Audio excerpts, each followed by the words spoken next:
Good morning, wonderful people. Gen X here with an update on the ongoing crimes of the Roman Catholic cult. Now, this is Sean Atwood on the right. He's a fantastic, wonderful podcaster. He's been at this for I don't know how many years, friends, that he's been blowing the whistle, sounding the alarm about such things. And on the left is Kevin Annett. Now, you've heard me reference him in regards to the International Criminal Court, the Ninth Circle Cult, crimes against humanity in Canada and all over the world. He has a website, Murder by Decree. If you haven't been there, I recommend you go check it out. It has invaluable information. But this video specifically is about the ongoing crimes of the Roman Catholic cult. Take a listen. Can you explain what the birth of the ITCCS was in 2010, its focus and court cases, please? Well, after I got shut out of Canada after the apology, which under the law, an apology means a defense of your action. So legally it meant we didn't do anything wrong. You can think we're apologizing. In fact, what we're doing is just indemnifying ourselves legally. No one ever goes to jail, that kind of thing. But when that apology came in and everything was wrapped up, I got an invite to come over to Dublin the next year, 2009, and to Italy by human rights groups there. They wanted to hear about, they'd heard of my name and everything. And as one door closed in Canada, another opened up in Europe. So we formed, by we, I mean a lot of survivors of the Catholic Church in Ireland were having these protests and a lot of movement on the ground. There were thousands of people in the streets in Ireland when the first revelations of things like the Magdalene laundries where children were worked to death by the Catholic Church. All of that stuff was beginning to come out. They even found a mass grave of 800 babies and newborns with their skeletons chopped up. It looked like ritual killing in a cistern in Tuam, Ireland on the west coast in Galway. And so this stuff was all coming out. So they invited me over. They said, what can we do? Because the courts, the arrangement, the Catholic Church is writing the official report on their own crimes, just like in Canada. So they wanted to get my advice. And so I said, look, we got to get united across borders here, right? And we set up this tribunal to do exactly that. Unite survivors, because we were taking on multinational corporations, including the oldest one in the world in Rome. And at the same time, I got invited to Italy and some groups there, and that was a real ball we had in Italy because we were doing exorcisms right outside, right in St. Peter's Square. We're having protests, and they didn't know what to do with us. Right, there was me and some natives we brought over from Canada, and they were freaking out. But it was interesting because one of the senators, an Italian senator called Furio Colombo, he took me aside and he said, when you take on the Catholic Church, you got to realize something. And this is a guy in his 80s. He's this seasoned politician. He said, the mafia, the Vatican, the government, they're all the same people. And they only care about one thing, their money. They're all the offshore accounts, the Vatican processes, the Vatican bank processes, a lot of these offshore accounts and the drug money and the arms things and all of that channel. And they don't want that affected. So, you got to watch yourself. He threatened me. He was worried for me, right, that I was standing there in St. Peter's Square. But when you do these things boldly, you have a protection. And I can't explain what that is, but that's why I'm hopeful, because I never would have thought it would have gotten this far. But I think it shows the weakness of the system, and that's because we united people. We set up an international tribunal to not just document, but bring criminal charges. We had 2 common law court cases that helped force Pope Benedict out of office, indicted Queen Elizabeth, the whole bit, right? And all sorts of things have sprouted up from that, including the present awareness of the child trafficking, the satanic rituals. That came out of all of the work we were doing 10, 15 years ago and beyond that. So, it shows you how it works, right? Absolutely. So evidence arose from these ITCCS works, including high-level child trafficking, like you just said, and satanic ritual torture killing involving Dutch and British royals, Vatican, organized crime. What's the Ninth Circle? That's as far as we can tell from eyewitnesses and a few Vatican documents that we uncovered, there was a source in the Vatican library who actually, a little bit of a background, this librarian in the Vatican, he doesn't work there anymore, but he released to the London Observer in 2004, I think it was, a copy of that policy, Crimen Solicitatis, whereby in the Catholic Church, if child rape is reported, it's immediately covered up. The police are not to be told. And it's a standing policy to do that going back to 1929. Well, the same guy who leaked that document also shared with people who gave it to me through kind of a back channel, a thing called the Ninth Circle. It was a reference to the Circle of Nine, or the Ninth Circle, set up by the Jesuits in sometime in the 1700s. There was different dates referred to. And basically it's a child sacrificial network. And it was used initially to control politicians, popes, others. They're invited, and one of the eyewitnesses, Anne-Marie van Bienberg from the Netherlands, she took part in one of these Ninth Circle ceremonies. She had been lured there by her husband, who was part of the cult, and they thought they were going to a dinner. Next thing she knows, there's a child on an altar, and the whole thing's being filmed. Bang, at that point, they blackmail judges, politicians, they entrap them that way. And that's one of the things. But it's also a system of energy vampirism, where in the Catholic Mass or the Satanic Black Mass, it's believed that you are given life and rejuvenation through the blood of the innocent, the suffering of the innocent.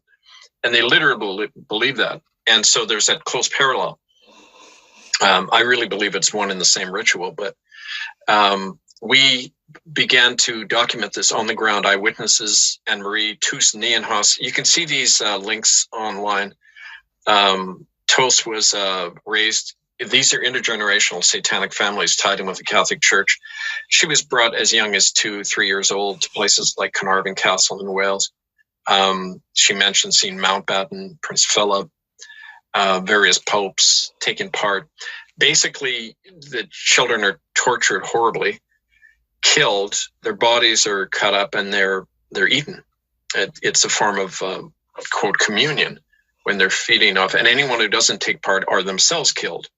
And there's all sorts of even more grisly things that she describes. But the point is that this Ninth Circle's referred to, it's attested to by not only eyewitnesses, but even church people who, you see, the beauty of doing a public hearing is that you start, your enemy starts falling out. The divisions are created. People start panicking and people come forward. Insiders come forward. And I've spoken to these people, right, who have witnessed these things, who have, or are part of the police network of protection. Like one of the things they do in outside Brussels, there's a field they use. And there's me and Toos on film walking around this place, and she's showing where the kids were buried and everything.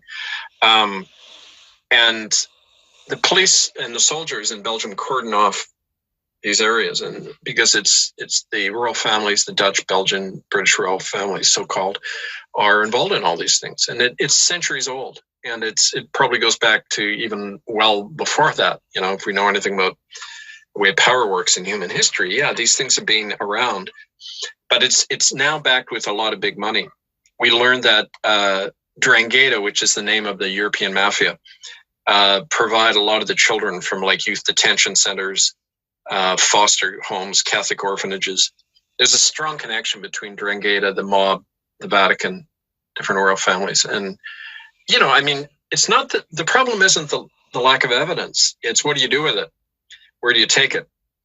The only recourse is for us to force it. But then, you know, you're up against a huge system of power and vested interest. And I don't think any system is immortal. I mean, it's starting to come apart as we see now, but you have to set an example. You have to create that alternative energy that Sun Tzu talks about. Take back your chi. Create your own courts, your own assemblies, your own media where you're documenting this stuff, and then they have to respond. But if you go to them all the time, to their courts, to their media, forget it. It's suicide, you know.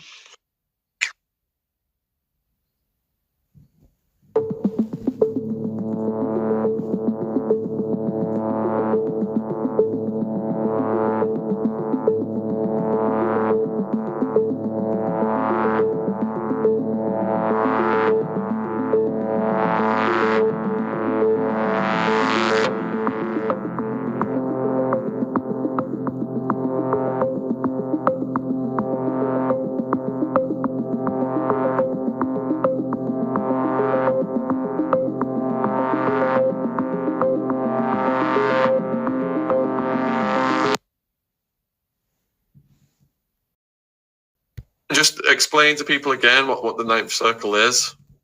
Well, it's originally a European-based child sacrifice. It's a sacrificial cult, closely mirroring the Catholic Mass. Catholics believe that the priest transforms the communion elements into the literal body and blood of Christ. You're eating Christ's flesh and drinking his blood. Not like a Protestant who believes they're just symbols. But a Catholic says, no, that's literally Christ you're eating. Now, it's a cannibalistic cult in that sense, wrapped in religion to make people more palatable to people. But in the ninth circle, it's a copy and a reflection of this Catholic Mass where it says, if you the innocents, the blood and the body of the innocents, the innocent children, a newborn baby especially, will redeem you. And that's why they cannibalize the child or the newborn after they do it. Now, there's a satanic element in that as well, because they use it as a means to control people. It's believed that the Jesuits set it up in the 1500s. The Jesuits were set up as an army, secret army of the Pope, to kill any Protestant king in Europe. Their first job was to kill Queen Elizabeth in England in the 1500s. The ones who invited my family as Huguenots from France gave us sanctuary. I wouldn't be here right now. But it was the Jesuits set it up as a way to control kings, politicians, judges, eventually. They invite them to these rituals and then trap them, film them, entrap them, and then use them that way. Anne-Marie van Bienberg, a lawyer in Belgium, described how that happened to her, and how she witnessed all these things. So, yeah, I mean, it's all that playing itself over and over, right? I remember watching that movie about Queen Elizabeth I, where various people were trying to kill her. So what was the reason they were trying to kill her? I forget which papal bull it was, but whatever pope it was back then, basically said Elizabeth is a heretic. She, like her father, she brought in the Protestant religion in England, and she was a sanctuary. It was the only power in England at the time. It was the only place you could go and have sanctuary as a Protestant. And remember the Spanish Armada? They tried to overthrow her, and then it got destroyed by the weather. So I mean, it was power politics back then. You know, between Spain and the Vatican trying to overthrow the one Protestant power that was resisting them, along with Holland. So you know, it was that, and it was also you had to rub out a bad example, right? Yeah. Is the new Pope Jesuit? Not apparently. He's part of what's called the Augustinians, and they were a missionary society that operated all over South America and all over the world, really. And whenever you find missionaries, you see mass murder. Just follow the history of it, and you'll see it. If Jesuits have been banned from being popes for hundreds of years, is the timeline of the last pope being manipulated? That's a good question. I don't know. They keep saying this is the last pope. No, this is the last pope. I don't know. That could just be distraction that was put out there. But definitely it's a rule within the Jesuits that, they can never become pope, which led people to question whether, in fact, Bergoglio was, the pope at all. And so, it's open to speculation. So Leo the 14th, why did he pick that name? I think, it's funny. The Vatican over the centuries has learned to send in subtle little clues all the time, as if to tease people to say, hey, look what we're getting away with. That's certainly the mentality of fairly high up church people I've interviewed. And Leo, as I said, was kind of a bulwark against the Reformation. He was extreme conservative, first one to be accused of raping children. There were stories at the time circulating that Leo the 10th would invite children into his private quarters in the Vatican, then they would never be seen again. That's the first time in history that it had ever been referred to. And again, I think it could be just a little reference to the present guy. Why would he pick the name Leo? It's speculative right at this point, but we'll have more information once we get digging more into his personal background. Because don't forget, people like this, there's false biographies put out all the time to shield who they really were and everything. The only way we get the real story is by people in the church or people he's worked with. And that's why this connection he has with this William Off and the child trafficking and the, the activities of the church involving, transportation. Okay. Why it's so crucial to keep pushing in that area of investigating, because where there's smoke, there's fire. And this is a global network, and it's one of the more lucrative networks in the world. So we'll see. So Tony saying, if we are all equal in the sight of God, why is there so much hierarchy in the church? Because they don't reflect the natural order, natural law, or God. They reflect like I say in my book, it's a cult of emperor worship. It has nothing to do with Christ. They've monopolized the rhetoric and the appearance of Christianity. It's not a Christian religion. It's based on emperor worship from the late Roman Empire. And in the Roman system, there's no such thing as equality. It was based on hierarchies. You didn't have an identity. There's no name in Latin for the word I. You were an extension of something or someone else. People refer to, the capitalized letters in your ID. That came from the Roman, it refers to a piece of property or a slave. Capitis diminutia maxima. It means you are an object that we can manipulate. So the Roman Church has it's been the main force in history against equality. John Adams, the second American president, said, if the Roman Catholic Church ever achieves power in America, the republic is over, because liberty and popery are opposed. Two totally different notions, and that's why the Chinese and them get along so well, because they have the same notion of emperor worship. One guy in charge. The Friends are also both communist. Corporatist system, the whole global system is based on that now, of rule by one man and or one authority. And so, it's like asking, why doesn't a lion become a vegetarian, right? Okay. What does his election indicate about the future of the papacy? I think it indicates more that the move towards China is increasing quickly. I mentioned in the last interview how in China, it's the only country in the world where the government and the Catholic Church work together to appoint bishops and cardinals to determine what the public actions and statements of the church. It's like fused. And I think the same thing could very easily happen in America now. I think you're seeing a convergence happening all over the planet where big money, the state and the church merge into one body. Now, traditionally, that's how genocide operates, that unholy triangle, big money, church and state. Now it's globalized. And so I think it wouldn't surprise me, just like I'll be surprised if there's ever another U.S. election. But it wouldn't surprise me if you have the same development in America, where the American Pope Annett here announces, well, we've come to an agreement with the Trump administration as to how the church should be operating. Trump himself has said he'd like to see that. Bergoglio, Pope Francis, was continually referring to the need for a one world government and pushing big pharma stuff and everything. So I think that's the convergence. We're seeing this convergence of all the power into one big super corporation. And the Vatican is at the head of that because they're the main financial power in the world, right? This is interesting. So in China, the majority of the population either identifies as having no religion or follows Chinese folk religions. Buddhism, Christianity, and Islam have significant followings, although to a lesser extent.